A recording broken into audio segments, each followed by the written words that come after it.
సాత్వికులు బలహీనులు కారు. మత్తయి సువార్త 5వ అధ్యాయం 5వ వచనం. సాత్వికము అనగా బలహీనత కాదు, సాత్వికము అనగా అదుపులో ఉన్న బలం.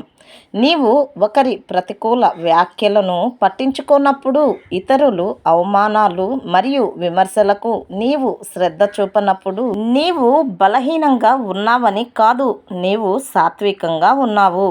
నీకు పోరాడే శక్తి ఉంది, వాటిని సరిదిద్దడానికి నీకు బలం ఉంది. కనుకనే నీవు వాటిని ఎలా భావిస్తున్నావో వారికి తెలియజేయునట్లు నీ బలము నీ అదుపులో ఉంది.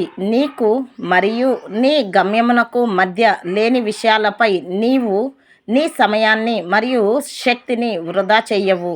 నీవు ఉన్న మార్గంలో ఉండే నీ దేవుడే శత్రువులను చూచుకుంటాడు. నిన్ను నువ్వు రక్షించుకోవడం కంటే ఆయన నిన్ను బాగా రక్షించగలరు. ఈ దిన నా సందేశం చాలా సులభమైనది. ఇతర వ్యక్తులు నిన్ను కలత చెందేలా చేయడం మరియు నీ ఆనందాన్ని దొంగిలించడానికి అవకాశం ఇవ్వవద్దు. ఇతర వ్యక్తులు చేసే పనులను నీవు నియంత్రించుకోలేవు, వారు చెప్పే మాటలను నీవు నియంత్రించలేవు, కానీ నీవు ఎలా స్పందించాలో నీవు నియంత్రించుకోగలవు. వారి ప్రతికూల వ్యాఖ్యలకు నీవు కలత చెందకు. వారు చెప్పిన దాన్ని బట్టి నీవు నిర్వహించబడలేదు, వాటికి సమయం ఇవ్వకు. నీవు నీ సాత్వికతను కాపాడుకుంటే దేవుడే మీ పోరాటాలతో పోరాడుతాడు.